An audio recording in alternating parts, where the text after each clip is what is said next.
Good evening and welcome to the American Friends of the Rabin Medical Center Annual Gala hosted here in New York City from the Plaza Hotel. I'm Michelle Divon and I'm covering this event for JBS.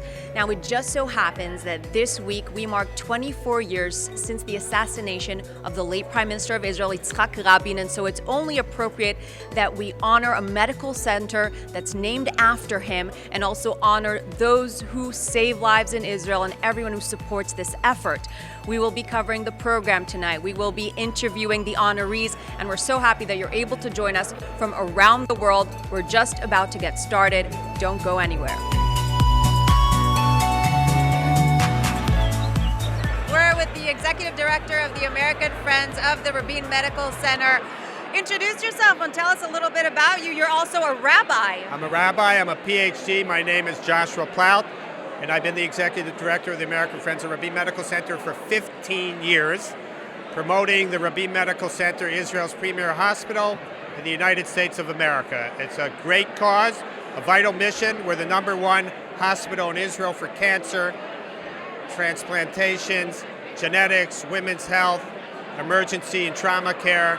It's an amazing institution, founded in 1936 as Beilinson Hospital, and then Palestine, named in 1995 after the late Prime Minister of blessed memory, Yitzhak Rabin. We work every day to keep his legacy alive with the best health care for all the people of Israel, the same compassionate care for Jews, Christians, and Arabs. When was the name changed from Beilinson to Yitzhak Rabin? In 1996, with the permission of Leah Rabin. And this evening is dedicated to BRCA cancer, in terms of prostate, ovarian, and breast cancer, and genetic testing. My mother, when I was growing up, when we made Aliyah in 1967, my mother had breast cancer twice. When I was a teenager, she flew back to America for medical care. In those days, there wasn't the best treatment available.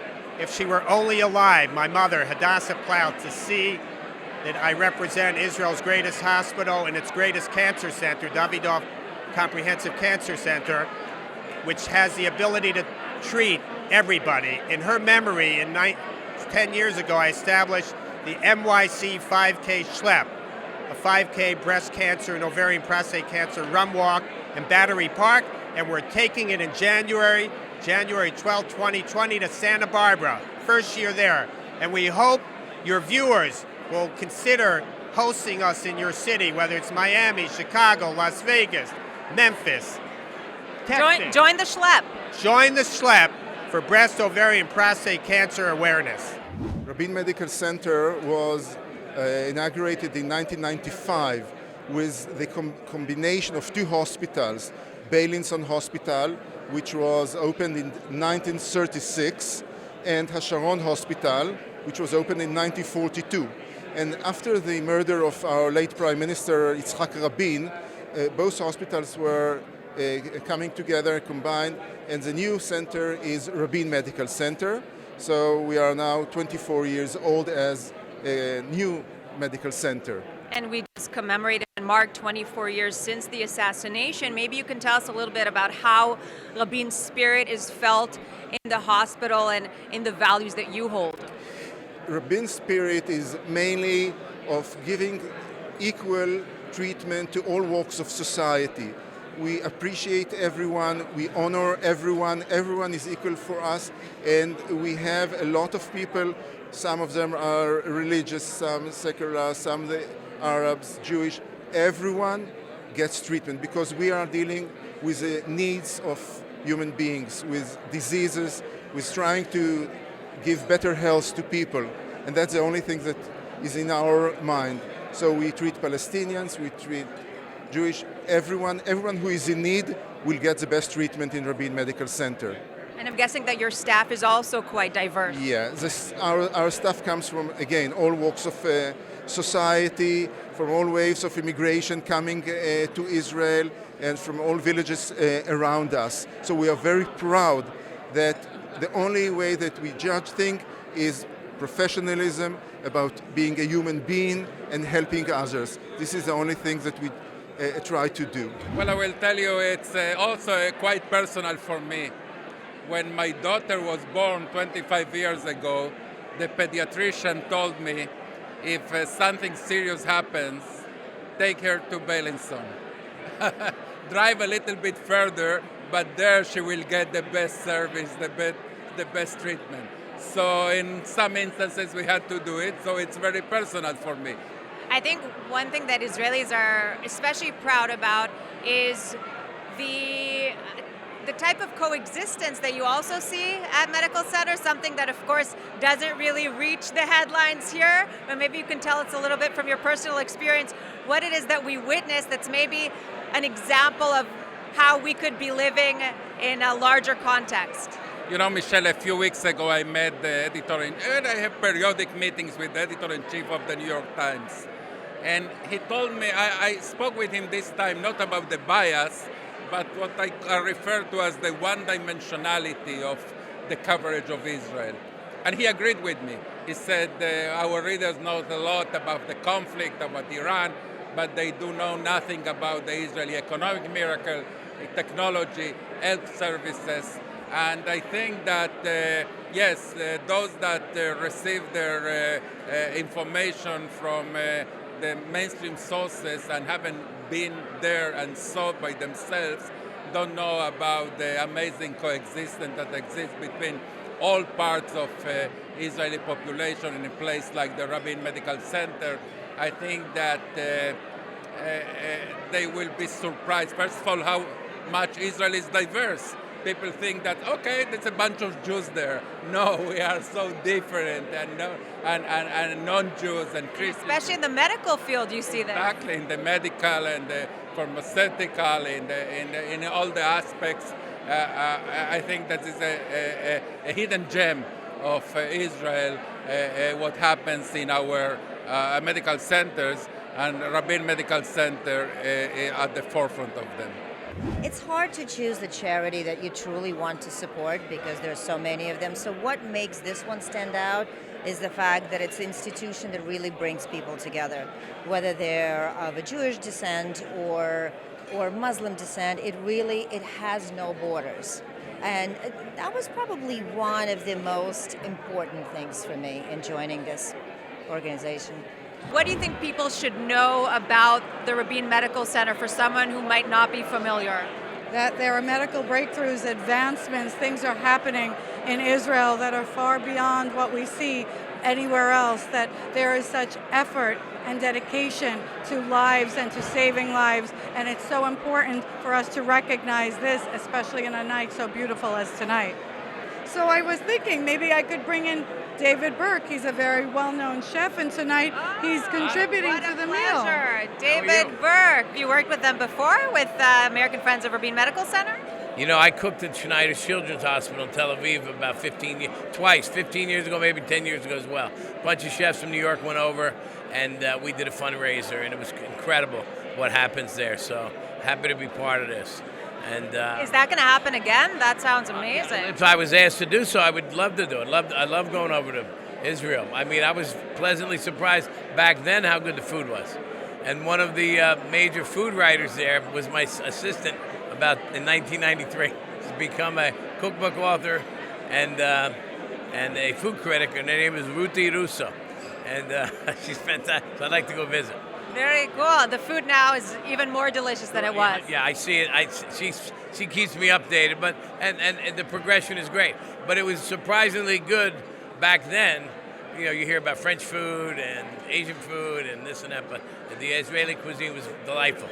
We see a lot of Israeli chefs coming to New York City. Would you consider maybe someday opening something or helping open an establishment in Israel? Yes.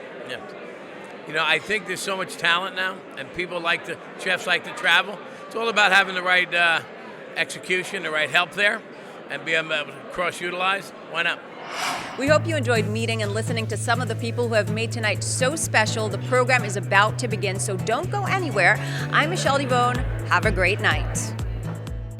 Rabin Medical Center, including Bellinson, Hasharon, and Schneider Children's Hospital, is the largest medical center in Israel and is part of Clalit Health Services. Since its establishment in 1936, the hospital has been distinguished for its leading role in Israel and the world. Thanks to the continuing support of the Friends of Rabin Medical Center, and with the support of donors and good friends, Rabin Medical Center continues to grow and develop, and at present, a new surgery tower is under construction. Advanced technologies and innovative equipment are being purchased that will allow the medical center to provide the most high qualitative care to its patients, serving and treating tens of thousands of people in Israel every year.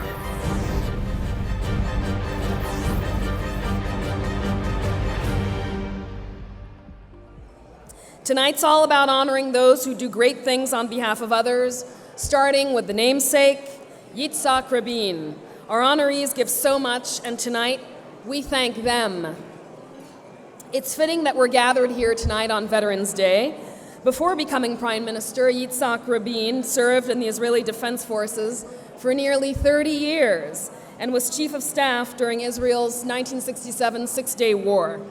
But the struggle most dear to Rabin was that of peace and coexistence. As Rabin said, the battle for peace is the only battle which it is a pleasure to wage. So we're here tonight to celebrate Israel's premier hospital, the Rabin Medical Center, located in Petach Tikva, outside Tel Aviv. I practiced that. Thank you. Here are some of Rabin Medical Center's remarkable yearly accomplishments. Stay with me. 1 million total patient visits, 1 million. 200,000 cancer treatments, 170,000 emergency admissions, 22,000 genetic consultations, 4,500 staff members, and 50 research labs. So you're doing a great thing. Rabin Medical Center is a gateway to the future, offering innovative medicine and compassionate care with the most advanced technologies and sophisticated equipment available. And 1 million patients, and in those 1 million, we're counting Christians, Jews, Muslims alike. They receive the same quality care. Now, I understand that it may come as a surprise to some of you that I am neither Israeli nor Jewish. But as luck would have it, my Boston roots come in handy on nights like this. President John F. Kennedy is one of my heroes. And it is he who said about Israel, and I quote the president, "It is the child of hope. It has not been a Jewish cause any more than Irish independence was solely the concern of Americans of Irish descent." I cannot think of any institution which better exemplifies this statement than the Rabin Medical Center, nor any American organization which lives this maxim more than the American Friends. Sadly, I never had the chance to meet President John F. Kennedy, nor did I ever meet Yitzhak Rabin, who's also one of my heroes. And Scott mentioned we've made 2 trips to Israel as governor. In fact, we've made 7 over the past 5 years, and we have come to know Rabin's legacy far more intimately and more completely, and we now count his family as friends. Millions of people of all faiths and all nationalities have walked through the doors of the Rabin Medical Center with the understanding that they will be treated with dignity by some of the best medical staff and in one of the most advanced healthcare settings in the entire world. The doors of the Rabin Medical Center are doors of hope, and this is what we celebrate tonight. If the Rabin Medical Center stands as a lasting monument to the late Prime Minister, then the generosity of everyone here through the American Friends stands as a monument to the lasting strength and continued potential of the U.S.-Israeli partnership. It is a partnership that fosters, among a cavalcade of other initiatives, the exchange of medical and scientific ideas. It enables doctors to travel halfway around the globe to learn from one another. And it promotes greater cooperation between many of the best teaching and research hospitals in the world. And none of this would be possible without the strong social, political, and economic bonds which bring the people of the United States and Israel, all people, together. And tonight, it is my privilege to introduce a man whose public life has been spent strengthening these bonds. Dr. Stanley Fisher has held some of the most important positions in international economics and finance, Vice Chairman of the U.S. Federal Reserve, Governor of the Bank of Israel, First Deputy Managing Director of the International Monetary Fund, Chief Economist of the World Bank, Professor at the Massachusetts Institute of Technology, among other positions. Stan is widely credited with steering the Israeli economic turnaround in the mid-1980s, a turnaround that enabled institutions like the Rabin Medical Center to grow into the world-leading institution it is today. 20 years later, he would lead the Bank of Israel, making it one of the most stable financial institutions in the world during a time of great instability elsewhere. In 2014, he would return to the United States to join the Board of Governors at the Fed and quickly be voted into the vice chairmanship.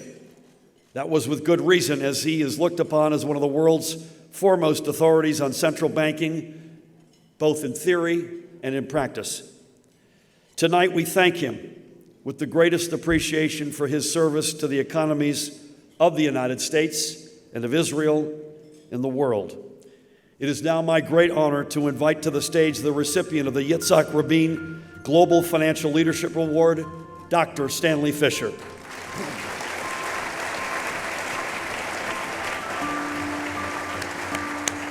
Stanley, I've been living here for 2 years. I've been amazed at the amount of support, funding, passion the Jewish community here has for Israel. I don't think Israelis or the common Israeli is aware of how much of the country is being built by the communities here abroad. But maybe you can tell me, as someone who's seen both sides, why is there such extensive and incredible support, especially from communities here in the United States? Well, it goes back a long way. It goes back to what Herzl did in helping set up the first Jewish state in 2,000 years, and it's quite something. If you didn't grow up with that state, and many of the older generation didn't, here's a question about how much the younger generation will continue these traditions. And there's a lot going on, and these conditions will continue. I don't know how, at what level. You're right. That's absolutely what a lot of people are talking about and worried about. How do you think what is the best way approaching the younger generation in having the same support as their parents who saw a nation being born, those who are born into today's reality? How do we get their hearts in the same place? Well, Taglit is obviously one of the things that could make a difference. It's been enormously successful. The numbers of people who've gone on those visits are very, very high, and I think that'll have a long-term positive effect. And then there'll be a question of whether the views of the American Jews continue to be roughly similar to those of the Israeli government and Israelis in general. And that's something which we have to wait and see. I think the Jews feel incredibly at home in Israel, and that's a large part of why visiting Israel is so pleasant. So pleasant and crucial, as you said. That's really the only way to fully understand your own connection. It's your only home away from home. That's correct, and it also helps if you start when you're young. We were in Zionist youth movements in Zimbabwe. And what part of youth movement were you part of? Was it Habonim Dror? It was Habonim, yes. And we went to Israel when we were still in school for a Sochnut course in high school. And it makes a huge difference. I used to drive my parents nuts when I went home. I'd say, 6 weeks ago we were in Tiberias or whatever. They'd say, enough, but we were very proud of all that. I have 3 minutes to speak and will make only 2 points. First, Yitzhak Rabin was a great man. Sadly, his assassination changed the course of Israeli history. Let me quote the final paragraph of Rabin's speech to the Knesset, in which he presented his new government on July the 13th, 1992. And now I'm quoting Rabin's speech. Everything I have said in the name of the government and myself has been said with a positive spirit and a desire to set out on a new course, a course of renewal, to build here a state that every Jew in every place will see in it his home and the place of his dreams. All our policies, all of them, can be summarized with a verse from the Tanakh. The Lord will give strength to his people. The Lord will bless his people with peace. Second point, we cannot any longer assume that Israel will forever have the full support of the United States if and when its security might be threatened. This is one of the main reasons that the supporters of Israel in the United States need to continue the impressive support for Israel and for the many charities, such as the Rabin Hospital, that we are supporting tonight, which continue to receive financial support from individuals and private sector institutions in the United States and the rest of the diaspora. The relationship between Israelis and American Jews is a very strong one. I feel about as much at home, I felt about as much as home while working and living in Israel as I did living in the United States. And it is often a surprise to Americans that the social situation in Israel is extremely friendly to American visitors and to American olim, to American immigrants. And it's a very pleasant country in which to live despite the threats that face the country all the time. So let me thank those of you present this evening for all you do for Israel and Israelis. And let me conclude with the hope that we will live to see peace come to the Middle East for the sake of all Israelis and all the inhabitants of the region. Thank you and shalom.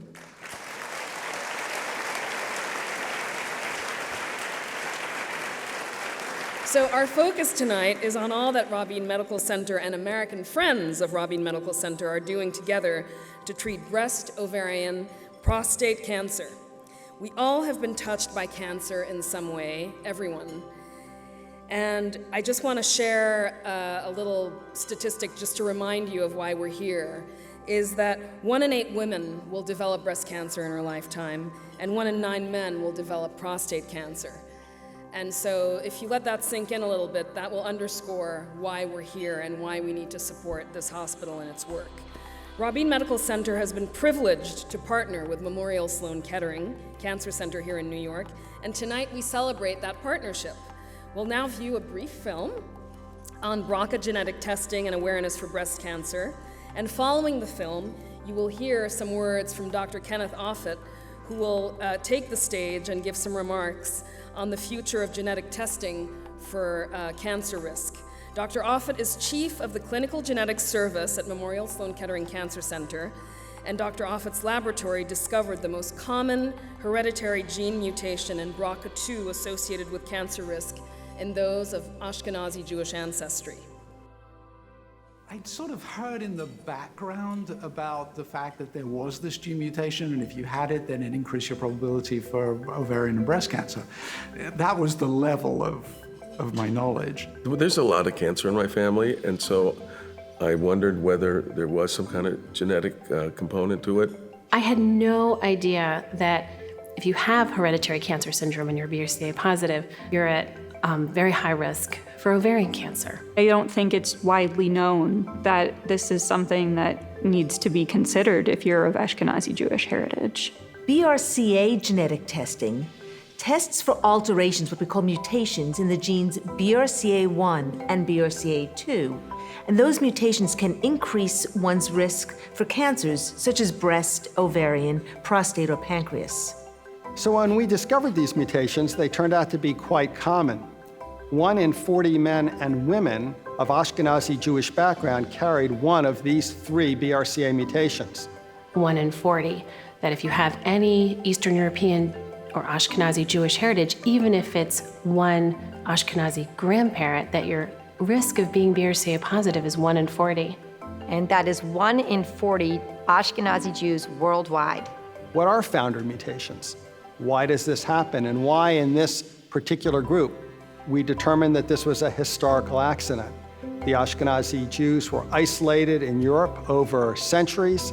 The population, we think, decreased in size from 4.5 million around the beginning of the Christian era to just 20 or 30,000. And during that time, these rare mutations were allowed to increase in prevalence in a small population as it became a larger population in Europe. Today, we're living with that legacy of the historical example of the Ashkenazi Jewish experience in Europe over hundreds of years. It was hard to make the decision to get tested. When I got the results of my genetic testing, I found out I was positive. Positive. Positive. Negative. Positive. I'd been having severe, debilitating back pain. I demanded an MRI of my back because I couldn't function anymore.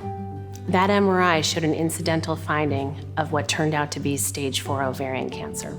So as scary as it is for most people to find out their BRCA status, I can tell you from personal experience that it is infinitely more life-altering and devastating to hear that you have cancer. For ovarian cancer, with risks as high as 40% for women with BRCA1 mutations, we have preventive surgeries. It reduces the lifetime risks almost 100%. My decision to get tested began with my mother, who got breast cancer at the age of 32 and died of it at the age of 36 when I was 10 years old. I got tested for the BRCA mutation early and had prophylactic surgery, and now my doctors tell me that my risk is under 5% of getting breast cancer over the course of my lifetime. Having a risk-reducing breast surgery is an option that women can find empowering.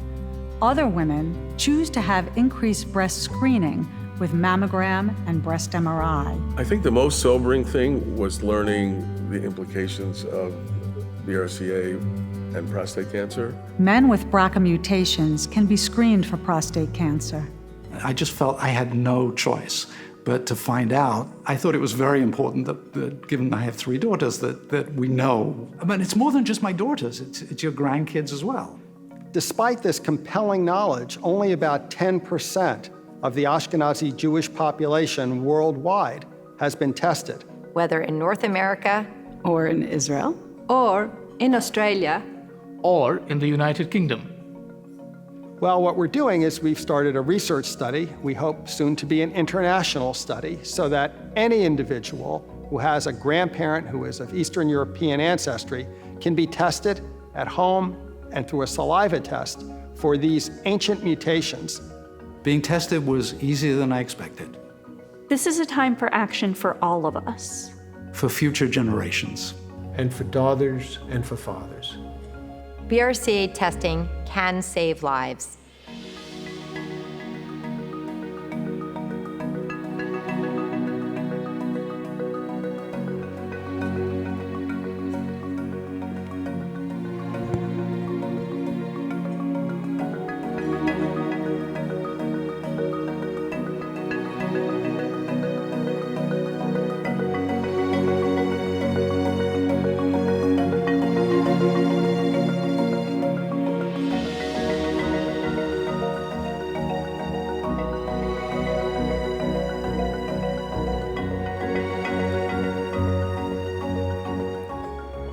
Dr. Ken Offit is here with us, and you are a leader in genetic testing and research. Tell me a little bit about what it is you're working on, and we can talk a little bit more down the line about how we can get more people to get tested. And your name is?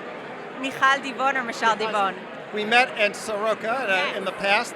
So I've been to Israel a few times, and many times. What we're trying to do is to raise awareness about genetic testing among individuals who are of Eastern European or Ashkenazi background. My interest in this is that in 1996, I discovered the most common mutation that causes breast, ovarian cancer in women and prostate cancer in men in individuals of Eastern European Jewish ancestry. That's 25 years ago.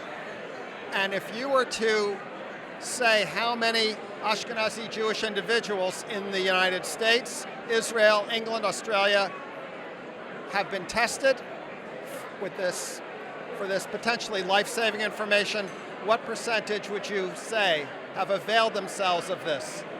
And also to mention that the testing you've made available for free.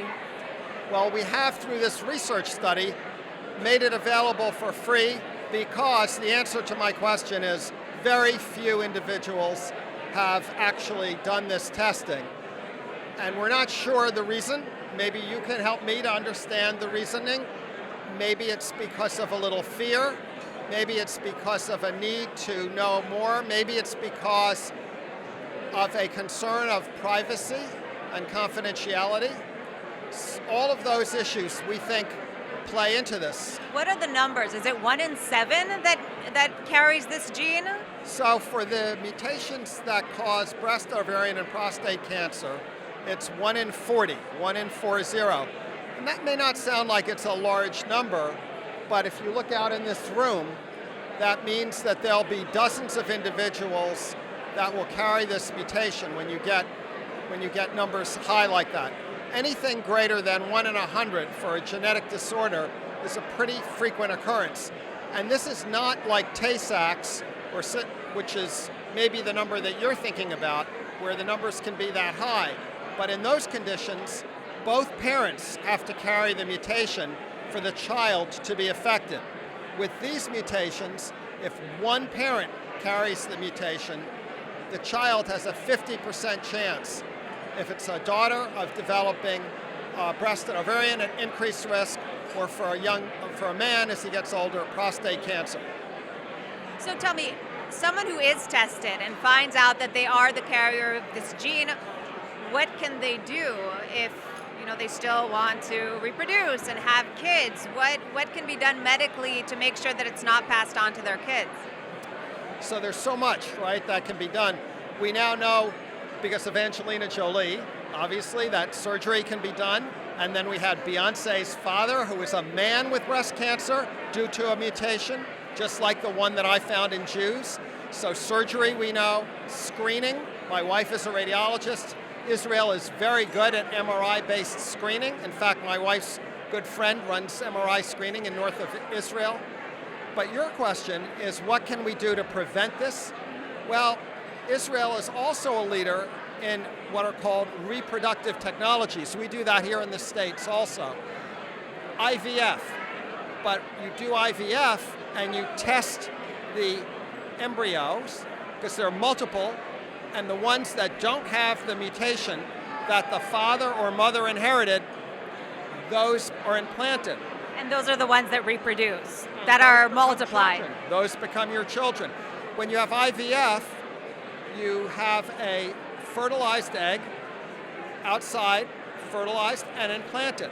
Generally, they'll do a few of them. That's why you'll have twins with IVF. What's been done in Israel and what we do in the United States also is allow the woman the choice to have children that do not carry the mutation that she inherited from her father or her mother, so that these very ancient mutations, the one I discovered, we think is 1,000 years old, we can end the transmission of these risks in these families. It's not science fiction. We can do that now. Now back to the question as to why more people aren't being tested. Do you find that in Israel there is a higher percentage? Because I find, at least among my friends and the education system, there is more of an awareness, and there is also more of a panic, a sense of panic amongst young couples who do want to get tested. I'm not sure that resonates everywhere else around the world. Well, I have very close colleagues in Israel, both in the north, in the south, and for the purposes of tonight, colleagues at Rabin as well. And their feeling is what my feeling is, which is we can do more. There could be more awareness. You know, Israel, like the United States, it's a heterogeneous country. People don't know unless they've been. The Ashkenazi population is not the majority population in Israel. And if you're Sephardic and if you're Mizrahi, then you need to have much different testing, more expanded testing than we do for the Ashkenazis. So what we're hoping to do, and I'll talk about this tonight, is we would like an international study for all of the Ashkenazi Jews in Israel, where you're not getting free testing for these Ashkenazi mutations in Israel, for Israel, the United Kingdom, and for the United States, to make this testing readily available. That's the first step. Now, getting individuals, encouraging individuals to take advantage of this, well, for that we need to think very carefully about giving individuals the emotional and medical support that I think they need to make a decision that will affect not only them, but it'll affect their siblings and their children. What kind of reaction do you find from religious communities? Because perhaps there would be more pushback. So it's interesting, when we started this study, and our study is called the BFOR study, and it's still open in New York and in Philadelphia, Boston, and Los Angeles. If any of your viewers are in those areas in the United States, they can just go to the BFOR study for this. Your question was, among the more Orthodox community, we were actually concerned that they might not be as accepting of this. But in fact, we had wonderful support within the Orthodox community in newsletters and in communications, that there seems to be a generalized awareness. Now, I'm not saying it's an easier decision. It's a hard decision both for men and for women to make because of a sense, I think, of guilt, which makes no sense. That if you were to find this mutation in some way, you're increasing a burden on your family, which couldn't be further from the truth, because this is how you save your family and how you prevent a cancer that we think can readily be found and detected. When my team discovered this mutation in the 1996, it was evident that it carried a high risk for both breast and ovarian cancer in women and prostate cancer in men, and that mutations in these genes were 10 times more common in those of Eastern European or Ashkenazi ancestry. Now, there are other mutations as well that are common in other groups, such as those from Scandinavian countries, Iceland, for example, or French Canadians, or Polish non-Jewish individuals. But why is it that these groups, the Ashkenazis and others, have these mutations? Well, it's often because of odd historical circumstances. And in the case of the Ashkenazi Jews, as I mentioned in the video, at the beginning of the Christian era, there were 4.5 million who went north with the Germans. Ashkenazi just means German. They assimilated, or more commonly, were killed nearly to extinction. During the 2nd through 17th centuries in Europe, the population, as I mentioned, we reckon was as low as 10 to 30,000 Ashkenazi Jews in all of Europe. And then Catherine the Great came and spared the Jews in their pale of settlement in what is now Lithuania and Ukraine. They were allowed to flourish and reproduce, but only with themselves, with this isolated group, until the population reached 16.5 million before the Holocaust. Now, how did this dramatic set of numbers lead to a genetic result? Because centuries ago, a rare mutation arose randomly in a man or a woman and then became more common as the population decreased due to persecution. And by chance, this person with the rare mutation survived, and he or she carried this mutation, which became common as the population expanded. Today, 1 in 40 individuals carry the mutation I discovered, or 2 others that are slightly less common. So if we understand all of this special history, what can be done? We now know that the genetic testing that we offer saves lives through surgeries, popularized by Dr. Angelina Jolie, shown at the top, and recently by the father of Beyonce, who you may know had a BRCA mutation and had surgery, but also by MRI screening of women and by PSA, very important screening of men for prostate cancer. But interestingly, insurance does not cover genetic testing of all Ashkenazi Jews in the United States, nor does the basket of coverage in Israel cover testing for all Ashkenazi Jews in Israel. Many are afraid of commercial testing in this country because of confidentiality reasons, and many want expert medical advice. So how do we get this done? For this reason, we have a study that you've heard of called Before. I encourage any of you in this room tonight with one grandparent of Eastern European Ashkenazi ancestry to go to this website and be tested at no cost. We've tested 4,000 individuals so far. Our funding will run out shortly at year end. I encourage you to do this rapidly. I'm reaching out to find those who may support our continuing this effort and expanding this effort to include over 5 million Ashkenazi ancestry in the United States and Israel and around the world. Finally, I would say tonight it's about Israel. Your support of the Rabin Center helps researchers. I'm showing here Dr. Rinat Yerushalayim and Yael Goldberg. I spoke to both of them last week, and they both care for patients with gene mutations.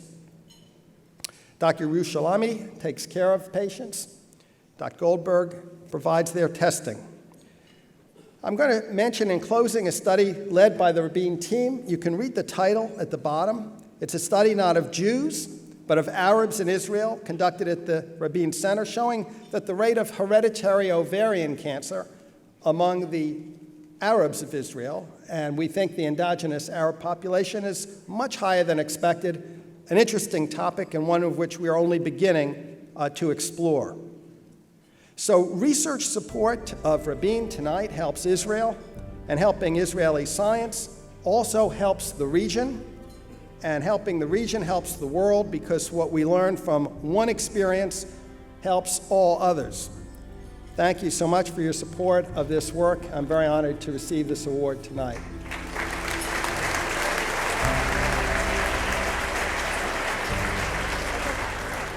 The first time is always a unique experience. Standing here in front of you is for me an exciting and joyous moment. Being the new CEO and leader of Rabin Medical Center, it is a huge challenge and responsibility to lead these very important institutions to new highlights in order to provide the best cutting-edge medical services to the people of Israel. The State of Israel was established in May 1948 as a national home for the Jewish people. Israel succeeded miraculously to create a very modern country, to absorb huge waves of immigration, and to become leader in innovation, technology, and startups, giving its reputation as a startup nation. But Israel also faces many challenges, and the most important one is the increasing security threats posed by long-term missiles and short-term missiles, and we've just heard in the last months how long-term missiles have destroyed probably half of the capability of Saudi Arabia's ability to produce oil. And that, of course, is troubling us in Israel. And facing these challenges often comes at the expense of the healthcare system. So we are in great shortage of funds in the healthcare system in Israel. The population of Israel is growing rapidly. Today we are 9 million people living in Israel, and in 25 years from now, the number is expected to rise to 15 million. These facts also stress the challenge of the future healthcare, and my challenge as the CEO of Rabin Medical Center is to prepare the hospital for this growth of population and keep providing high-quality medical services despite sharp increase in demand while our government resources dwindle each year. And you heard that we have, for instance, 170,000 visits in our emergency department. We are now thinking about expanding our emergency department and adding some more 20,000 square feet to it in another floor. So here, at this point, I want to thank you all for what you are doing for our medical center, for building new wings, buying the most modern equipment, and allowing to train our physicians in the best institutions in the United States. Your presence here, your assistance tonight and throughout the year is a lifeline to our ability to save lives. In the new strategic plan that I'm leading in the hospital right now, there are many new topics, and I plan to advance all of them. I will mention 4 of them. The first one is a new comprehensive heart center. The second one will be a new and comprehensive neuroscience center. The third one is a new and dynamic approach to research projects and an innovation center, which was inaugurated just at the beginning of this September.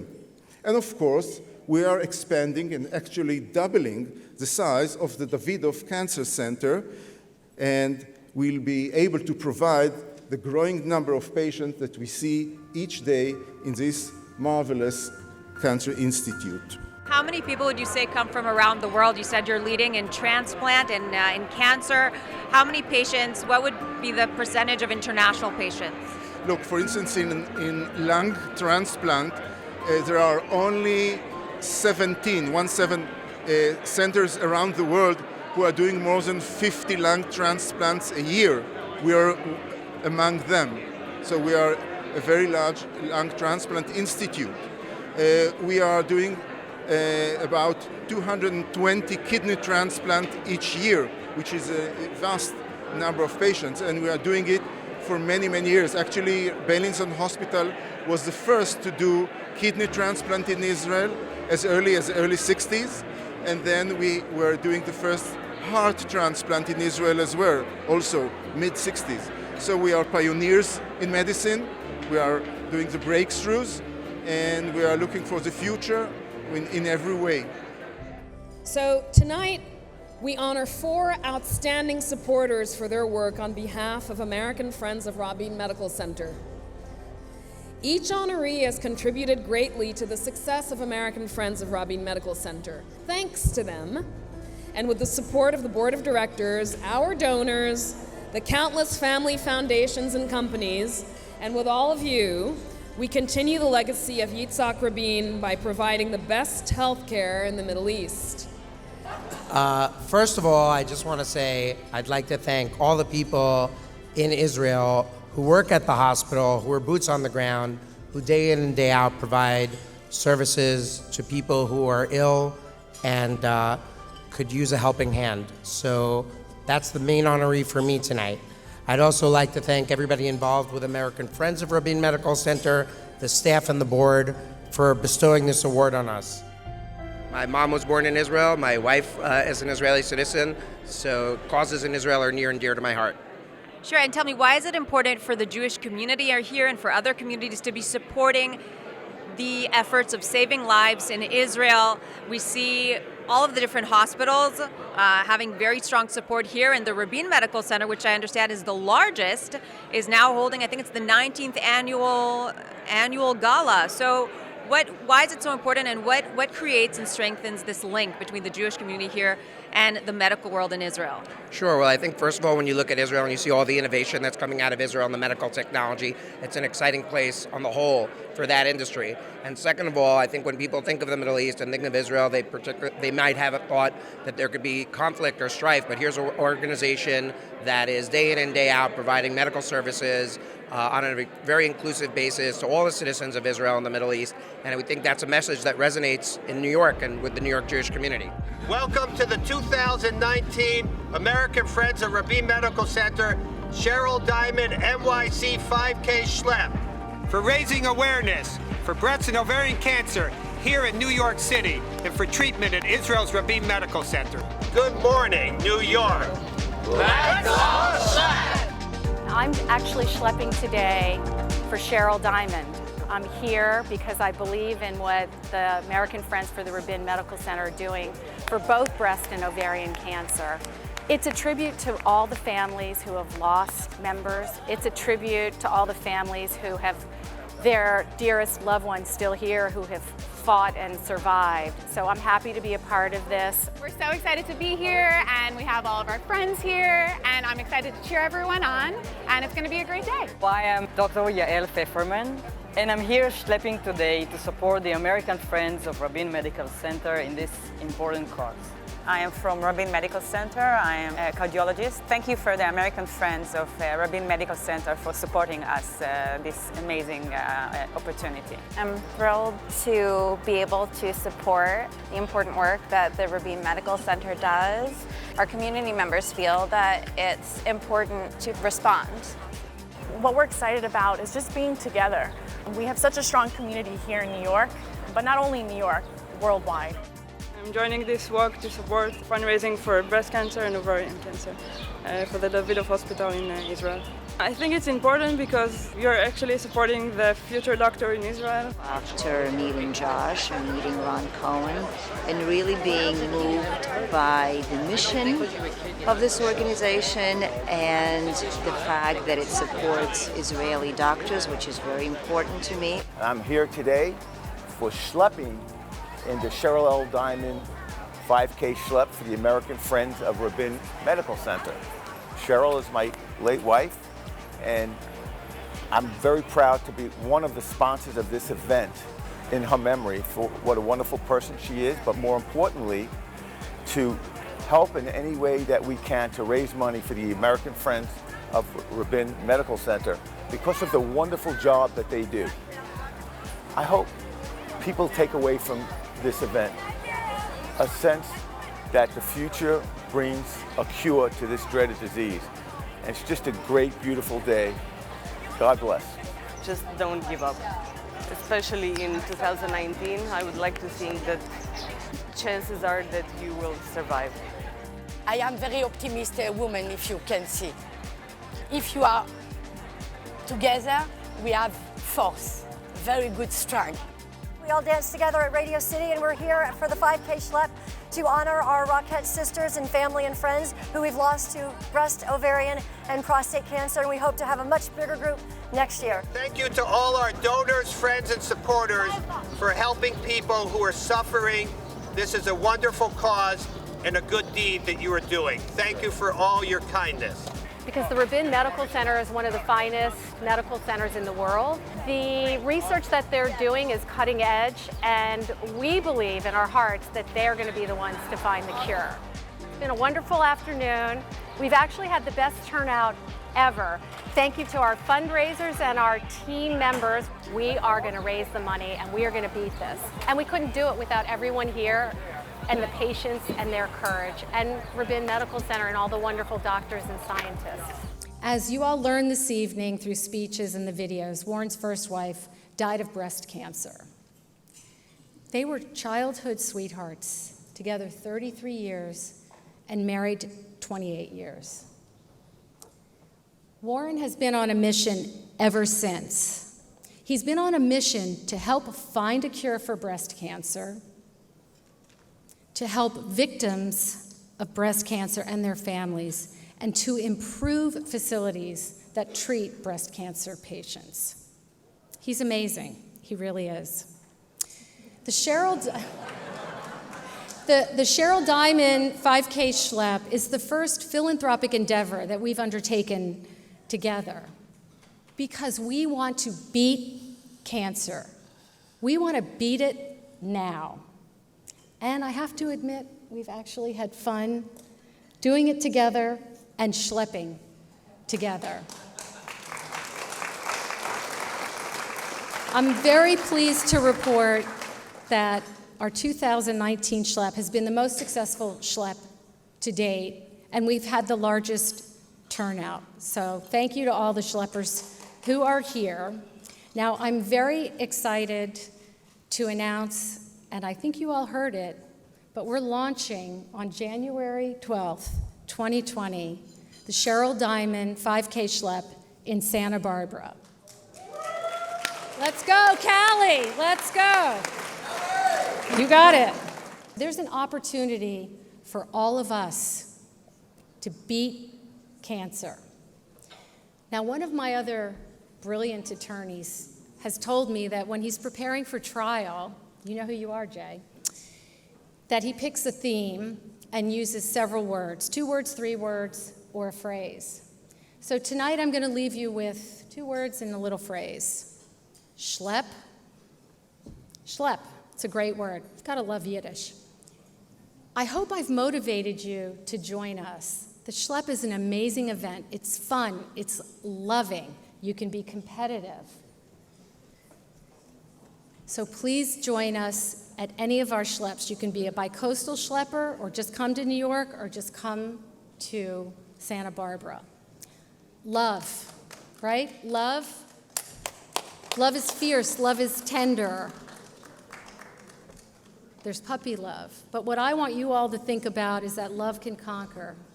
And our love is going to conquer cancer. So let's conquer cancer with our love.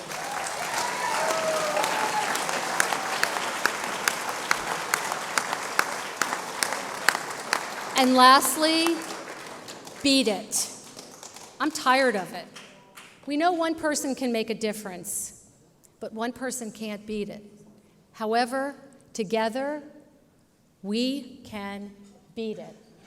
So let's beat it. Thank you. I am deeply honored. Thank you all for coming. This has been an amazing evening. Thank you. Let this road be mine. Let it lead me to my past and bring me home at last.